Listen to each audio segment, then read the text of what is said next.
भाई अगर आप भी अपना पुराना फोन बेचना चाहते हो तो ये वीडियो एक बार जरूर देख लेना, वरना आपका बहुत ही बड़ा नुकसान हो सकता है।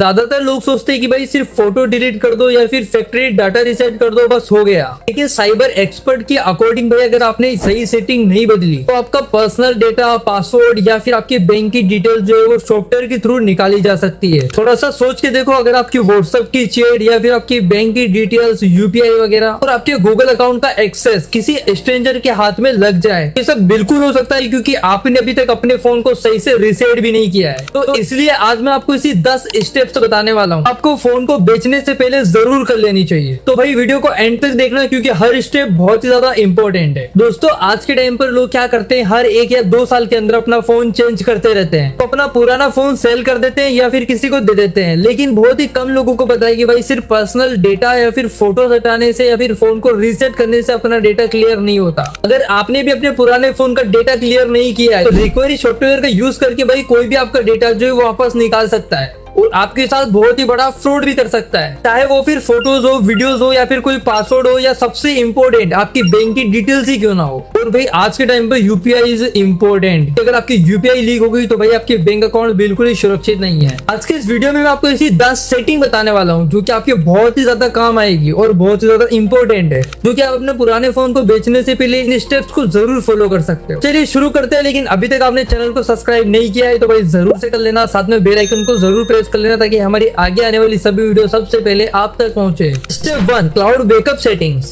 अपने पुराने फोन को बेचने से पहले सबसे पहले ये इंश्योर करो आपका जो डेटा है वो सेफ बैकअप हो चुका है या फिर नहीं, ताकि जब भी आप नया फोन लो तो आपके कॉन्टेक्ट्स, फोटोज वगैरह मिस ना हो। जो भी एंड्रॉइड यूजर है वो भाई अपनी सेटिंग को ओपन करो, फिर यहाँ पे बैकअप ऑप्शन को सिलेक्ट करो, देन यहाँ पर बैकअप नाउ कर दो। इससे आपके फोन का जितना भी डेटा है वो सब बैकअप हो जाएगा। जब भी आप नया फोन लोगे तो वो डेटा आपका सारा नए फोन में ट्रांसफर कर सकते हो। आईफोन यूजर्स के लिए भाई अपनी फोन की सेटिंग में जाओ, देन अपने नाम के ऊपर क्लिक करो, फिर आई क्लाउड और उसके बाद आई क्लाउड पर क्लिक करो और फिर यहाँ से बैकअप नो पर क्लिक कर दो। ये स्टेप्स आपके लिए इतनी जरूरी थी कि भाई आगे हम जितनी भी स्टेप्स की बात करेंगे वो सब आपका डेटा को डिलीट करने वाली होगी। आपके डेटा को सबसे पहले सेव करना बहुत ज्यादा जरूरी है, जिससे आपका डेटा जो है वो सेव रहे। अब बात करते हैं स्टेप नंबर 2 की, व्हाट्सएप चैट बैकअप। बहुत सारे लोग सोचते हैं कि भाई सिर्फ व्हाट्सएप को डिलीट कर दो सारी चैट खत्म, लेकिन ऐसा नहीं होता क्योंकि सिर्फ आपको व्हाट्सएप डिलीट करने से आपकी चैट जो परमानेंट डिलीट नहीं होती है। और अगर आपने बैकअप नहीं लिया तो आपकी सारी पुरानी कन्वर्सेशन, फोटोज और इंपोर्टेंट फाइल्स जो हमेशा के लिए खो सकते हो। तो इसलिए अपने व्हाट्सएप का बैकअप लेना बहुत ही ज्यादा जरूरी है। कैसे करें चलो बताता हूँ। सबसे पहले अपने व्हाट्सएप ऐप को ओपन करो, देन यहाँ से सेटिंग के अंदर चले जाओ, फिर आपको यहाँ पर चैट्स ऑप्शन पर क्लिक करना है। उसके बाद यहाँ पर चैट बैकअप पर क्लिक कर दो, अपना गूगल अकाउंट या फिर आई क्लाउड सिलेक्ट करके यहाँ बैकअप पर क्लिक कर दो। इससे आपकी जितनी भी पुरानी चैट्स है वो सब बैकअप हो जाएगी और अपने नए फोन में इजिली रिस्टोर हो जाएगी। स्टेप नंबर 3, यूपीआई और अपने बैंक अकाउंट से लॉग आउट। ये स्टेप से सब लोग मिस आउट कर देते हैं, लेकिन यही सबसे ज्यादा जरूरी है और ये बहुत ही डेंजरस मिस्टेक हो सकती है अगर आपने ऐसा नहीं किया तो। सिर्फ ऐप को अनइंस्टॉल करने से आपका सेशन जो है वो एक्टिव रह सकता है। मतलब कि अगर कोई नया यूजर अगर वही ऐप को दोबारा इंस्टॉल करे तो कभी कभी वो आपके अकाउंट का एक्सेस भी पा सकते हैं, जो कि आपके लिए बहुत ही बड़ी मिस्टेक हो सकती है। इसको सही करने के लिए भाई आपके फोन के अंदर जो भी फोन पे, गूगल पे या फिर पेटीएम जो भी एप्लीकेशन है वो ओपन करो। उसके बाद उसकी प्रोफाइल सेक्शन में चले जाओ, तो यहाँ पर लास्ट में लॉग आउट बटन दिखाई देगा, इस पे यहाँ से टैप कर दो। इसी के साथ लिंक्ड बैंक अकाउंट जो भी है उनका भी डेटा को क्लियर कर दो। ये स्टेप्स आपके पैसे और बैंकिंग अकाउंट डिटेल्स को सुरक्षित रखने के लिए बहुत ही ज्यादा जरूरी है। इससे पहले कोई भी स्टेप्स करो ना करो, ये स्टेप जरूर से करना। Step number 4, 2 factor authentication transfer. अगर आप गूगल ऑथेंटिकेटर या फिर माइक्रोसॉफ्ट ऑथेंटिकेटर जैसे ऐप को यूज करते हो तो उसको सीधा रीसेट या फिर डिलीट मत करो, क्योंकि इससे तुम्हारे जो भी लिंक्ड अकाउंट है जैसे ईमेल, बैंकिंग या फिर सोशल मीडिया ऐप, उनका जो डेटा है वो सब आप लॉस कर सकते हो। तो इसको करने के लिए अपने फोन की सेटिंग के अंदर जाओ, यहाँ पर आपको एक्सपोर्ट अकाउंट या फिर ट्रांसफर अकाउंट को ऑप्शन को ढूंढना है। जो भी आपको QR कोड वगैरह मिलता है तो उनको अपने नए फोन के अंदर स्कैन कर लेना है। इससे आपके सारे 2 फैक्टर ऑथेंटिकेटर कोड्स सेफली नए फोन के अंदर ट्रांसफर हो जाएंगे और आपके पुराने फोन से भी ऑटोमेटिकली रिमूव हो जाएगा। स्टेप नंबर 5, गूगल अकाउंट या फिर एप्पल अकाउंट को रिमूव करना। ये स्टेप्स आपके लिए बहुत ही ज्यादा जरूरी है क्योंकि आपने फोन को रीसेट करने से पहले इन अकाउंट्स को नहीं हटाया तो आपके फोन के अंदर FRP यानी कि फैक्ट्री रीसेट प्रोटेक्शन एक्टिव हो जाता है। इसका मतलब है नया बायर फोन को यूज ही नहीं कर पाएगा जब तक कि आप अपने जीमेल आईडी का पासवर्ड नहीं जानते। तो इसके लिए एंड्रॉइड वाले अपने फोन की सेटिंग में जाओ, फिर यहाँ अकाउंट एंड यूजर्स पर क्लिक करो। यहाँ अपनी जीमेल आईडी को सिलेक्ट करके रिमूव अकाउंट पर टैप कर दो। इससे आपके गूगल के जितने अकाउंट है सब कुछ रिमूव हो जाएंगे। अब आईफोन वाले सबसे पहले अपने फोन की सेटिंग में जाओ, फिर अपने नेम के ऊपर क्लिक करो। यहाँ पे थोड़ा सा नीचे स्क्रॉल करो, यहाँ आपको एक बटन दिखाई देगा साइन आउट का, तो सीधे इस पे क्लिक कर दो, जिससे आपका एप्पल अकाउंट जो है रिमूव हो जाएगा। बिना ये स्टेप्स को किए अपने पुराने फोन को बेचना नए बायर्स के लिए बहुत ही बड़ी प्रॉब्लम को क्रिएट कर सकता है, इसलिए हमेशा ध्यान रखें ये स्टेप्स जरूरी है। Step number 6, find my device को बंद करना। ये सेटिंग लोकेशन ट्रैकिंग या फिर डिवाइस लॉकिंग के लिए यूज होती है। अगर ये सेटिंग ऑन रही तो जो भी नया यूजर जो रहेगा वो अपने फोन को प्रॉपरली एक्टिव नहीं कर पाएगा, जिससे उसको फोन को यूज करने में बहुत ही बड़ी प्रॉब्लम हो सकती है, क्योंकि लोकेशन और लॉक कंट्रोल सिर्फ आपके अकाउंट से ही होगा।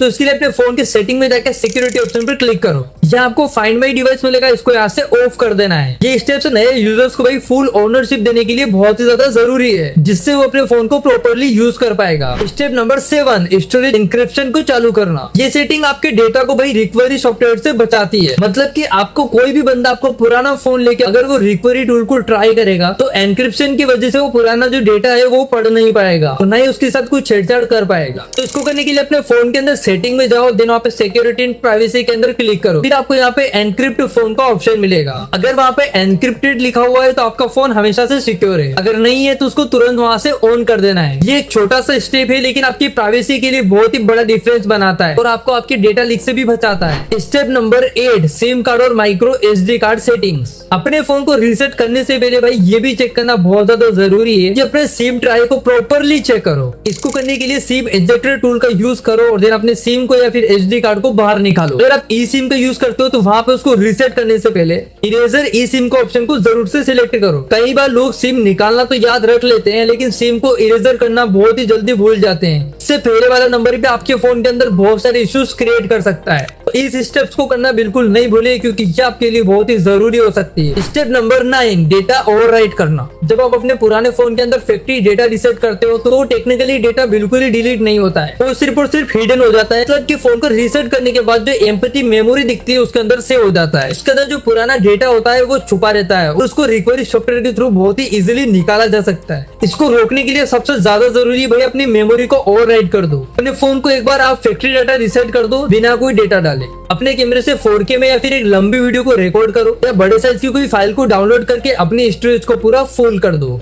इससे आपका पुराना जो डेटा है वो फुली ओवरराइट हो जाएगा और चाहे कोई भी रिकवरी सॉफ्टवेयर क्यों नहीं यूज कर ले उसको बाहर निकाल ही नहीं सकता। Step number 10, factory data reset. तो हमारा लास्ट स्टेप होने वाला है, क्योंकि इससे पहले के जितने भी 9 स्टेप्स है वो आपने कंप्लीट करना बहुत ही ज्यादा जरूरी है। तो सबसे पहले अपने फोन की सेटिंग के अंदर जाओ, फिर आपको यहाँ पर सिस्टम या फिर जनरल मैनेजमेंट के अंदर चले जाओ, फिर आपको यहाँ पर रीसेट ऑप्शन दिखाई देगा, देन उस पर क्लिक करोगे तो आपको फिर नीचे मिलेगा फैक्ट्री डेटा रीसेट, इस पर क्लिक कर देना है। इस स्टेप्स को करने के बाद आपका फोन एकदम नया जैसा और क्लीन हो जाएगा, फिर बिना किसी पर्सनल डेटा के। चलो एक बार सभी 10 स्टेप्स को अपन 1 बाय 1 चेक कर लेते हैं। फर्स्ट है क्लाउड बैकअप लेना, सेकंड है व्हाट्सएप चैट का बैकअप लेना, थर्ड है बैंकिंग यूपीआई ऐप को लॉग आउट करना, फोर्थ है 2 फैक्टर ऑथेंटिकेटर को ट्रांसफर करना, फिफ्थ है गूगल या फिर एप्पल अकाउंट को रिमूव करना, सिक्स्थ है फाइंड माई डिवाइस को बंद करना, 7 है भाई एनक्रिप्शन को ऑन करना, 8th है सिम कार्ड या फिर SD कार्ड को बाहर निकालना, 9th है डेटा ओवरराइट करना एंड 10 एंड लास्ट है भाई फैक्ट्री डेटा रीसेट करना। अगर आपने ये 10 स्टेप्स को फॉलो कर लिया तो भाई आपका पर्सनल डेटा, पासवर्ड या फिर कोई बैंकिंग यूपीआई डिटेल्स 100% सुरक्षित रहेगी और आपका जो फोन लेने वाला नया बायर है वो भी बिना किसी प्रॉब्लम के इजीली यूज कर पाएगा। तो दोस्तों ये थी कुछ 10 सेटिंग्स जो कि आपको अपने पुराने फोन को बेचने से पहले जरूर करना चाहिए। सिर्फ फोटो डिलीट करना और नॉर्मल रीसेट करना ये ज्यादा काफी नहीं है, इसकी बजाय बल्कि ये सारी स्टेप्स को फॉलो करो, आपका फोन एकदम सुरक्षित हो जाएगा। अब अगर आपको ये वीडियो अच्छी लगी हो तो भाई एक लाइक जरूर करके जाना, साथ में अपने दोस्तों को शेयर करके जरूर बताना और चैनल को सब्सक्राइब करके बेल आइकन को प्रेस जरूर कर लेना एंड मुझे कमेंट करके जरूर बताना कि भाई आपने 10 स्टेप्स को फॉलो किया या फिर नहीं। मिलते हैं एक और अगली वीडियो में, तब तक के लिए टेक केयर, बाय बाय।